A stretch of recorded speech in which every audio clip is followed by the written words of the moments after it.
back to the shop. I hate to do this to you, but you're getting a second bike video, 2 in a row. That's because we've got some frame sliders to install here today. I wanted to show you what they are, tell you a little bit about what they do, show you the tools we're going to need to install them, and then we're just going to pop them on real quick. We'll get right down to it. What they do, they go about right here, and they hang out, and in case the bike was ever laid over, the ground is going to contact here and here, and protect the plastic, protect the radiator, protect the engine cases, and things like that from damage. And there's also a set that go here, and then in the rear, here. The front and the rear set are also used with a set of stands like these that will lift and support the bike during maintenance, repairs, or anything else you're doing. What you're going to need to put them on, this set is from OES. They make literally a set for almost any bike I've ever heard of, and they're pretty affordable, good quality. You need Loctite as well. Loctite anything you put on a bike. What you need here though is a 14mm deep socket, a torque wrench, set of bit sockets, set of hand Allen keys, and 8mm, 6mm, and 5mm is what we're going to be using here. Let's get right down to it. And in the instructions it tells you one thing to pay attention to is the fact that the left and the right side are not the same. So the shorter one goes on the right side, the longer one goes on the left side. Down here on the front fork and on the spool, they're all the same. Got the instructions printed here though. Qualified professionals here only, that's us. Start on the right side of the bike, loosen the engine mount. We're not going to just read that whole thing off, but it is important that we notate the important parts, such as the fact that the torque spec here, that's one thing we'll read off. We'll show that. Torque the bolt to 32 foot-pounds, which is the torque value specified in the factory service manual for these engine mount bolts. These are engine mount bolts. Another thing that's important to note, caution, do not loosen the frame adjuster beneath the factory engine mount bolt. It is a large castle style nut and should not be changed in any way. To me, I know what they're talking about here. That would be evident, but we'll show it in detail for everybody so that nobody takes it apart further than they need to and then, risks putting it together wrong. I've got the shorter one here. Just like the instructions say, we'll start on the right side. Get another light down here. There's no need to hold a wrench on the inside of the nut here. The engine case is cast to hold the nut on the inside. And we won't be using these bolts. But what they're talking about in the instructions, folks, is that this here is an adjustable width spacer, adjustable width thing that is for variances in the engine widths. Let's say you get a different casting or they update the head and it comes in different, whatever happens. It's for assembly purposes, really. Maybe it gives you some clearance to get the engine in and out of the frame. But whatever it is, these don't need to be adjusted. Leave these alone. Just take the bolts in and out. We've got our new part here. And these are nylon inserted lock nuts. We have flat washers here on the end to pay attention. Open your Loctite before you try to use it. There you go. That slides right in there. And then you can reach in here. It's better to do this with a cold bike because you are in contact with the exhaust with your hand there while you reach in there to put that nut in place. And I can feel that bolt just cut through the nylon as it tightens up. So that's great. They've done a really good job at OES of sourcing good hardware. But they did say it's grade 12.9, which in metric hardware ease, that's like a grade 8.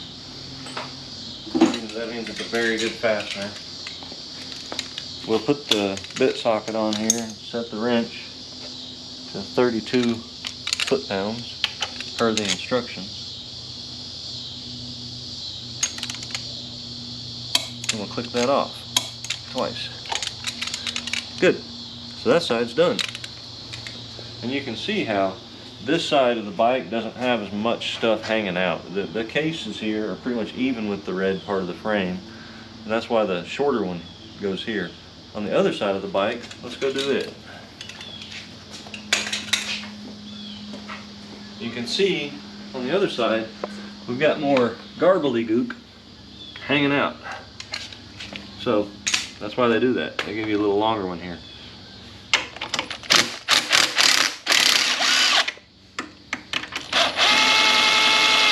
And you always want to do these one at a time. If you were to take both of these loose at the same time, your engine would surely shift forward and fall, and probably wouldn't fall out of the bike. You've got other things that hold it, but you for damn sure wouldn't just put it all back together without fighting it. We've got our second one here. I want to let you know we've had 100-degree days over and over and over in northeast Oklahoma here. But not today. Today we've got a cool breeze. So as soon as we get this done, I'm going to try to go for a little ride.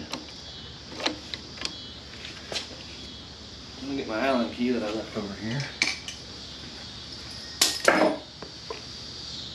And again, the same situation. Nylon inserted lock nut. There's a spot in the engine casting to hold it.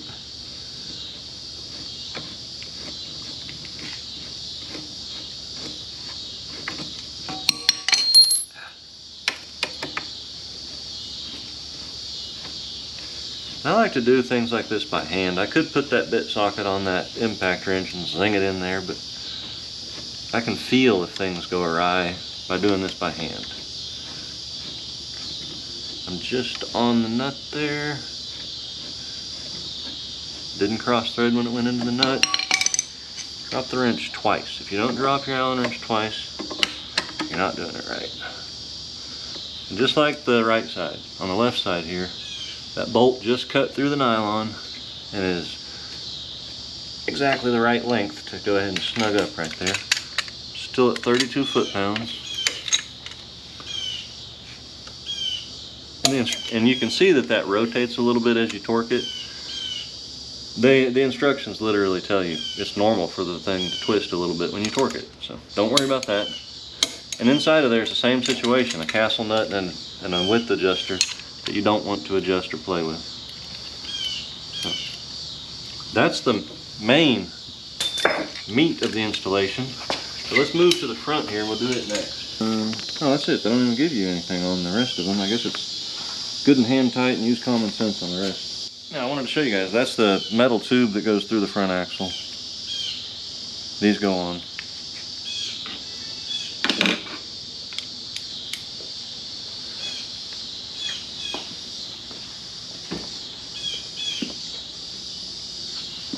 What you want to do is look at both of them. There's no way that you could run out of threads on either side. So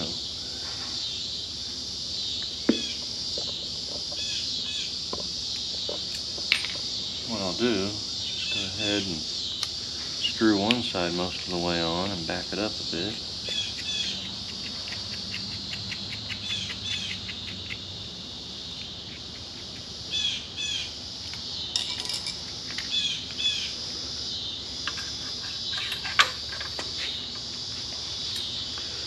Put a little more Loctite on this one. Make sure you do both sides.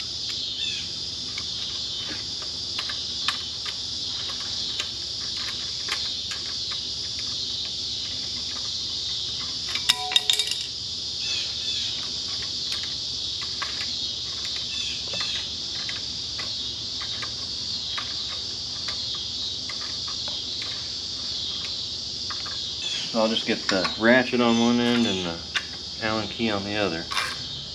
Get those nice and hand tight. They're not going to go anywhere. Now one more thing to note on the rears. We're only going to be installing one rear today. And I'll show you why. On the right side, this one, if it were installed, would be directly, it would be directly in line of the exhaust flow. and they tell you it's going to melt it. So don't have it on there unless you're doing service. Now, aftermarket exhaust systems tend to dump at more of an upward angle. So in the future, that may be a change or an addition.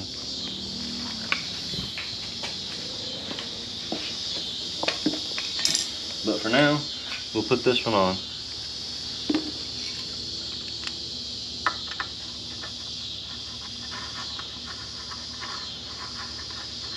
I haven't thought about making a little heat shield for the one on the right. We're just buying a little heat shield. I know of one that might work. Alright. Well, that wraps it up. I hope nobody's too hard on me for getting the green ones on the red bike, but I think those stickers are lasting about 2 weeks before they fall off in the rain. I wouldn't worry about it. So, since we've got the frame sliders and the spools and everything on, I went ahead and popped that right one on just to make sure that it went smoothly, and lifted the bike so that I could see that the stands would work and everything. We're at 1,200 miles on it now, so it's time to lube the chain up. We'll go ahead and do that. And that's the beauty of the stands. I wanted to show you that with the bike on the stands, if you wanted to do a tire change, you're free to remove a tire, they rotate freely, and you're free to lube the chain up without any hassle, because the tires will rotate. What I like to do is take something that I'm going to throw away first and just get as much of the goop off as you can.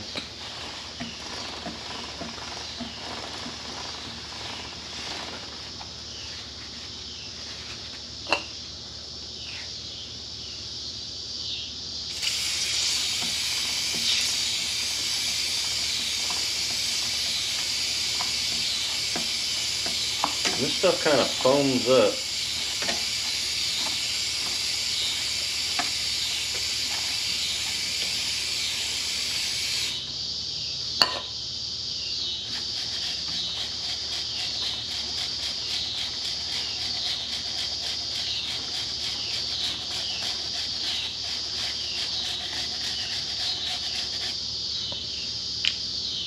I'm going to give it a wipe off again. Get some of that crud off of there.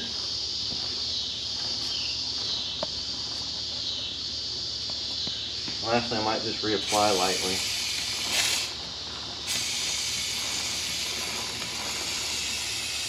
I know I probably put way too much on, but I would rather have too much and fling it off real quick than to not have enough and wear chains out constantly.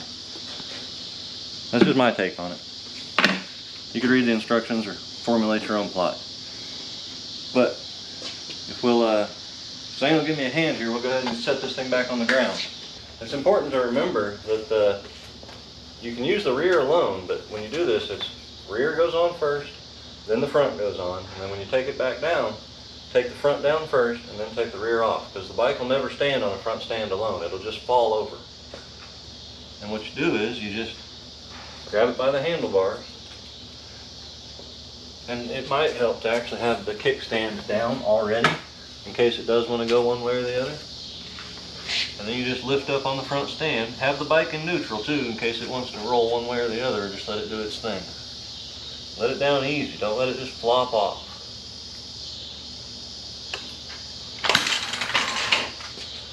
Then you do the back the same way. Okay. I do like to go ahead and turn the handlebars as well as have the kickstand ready.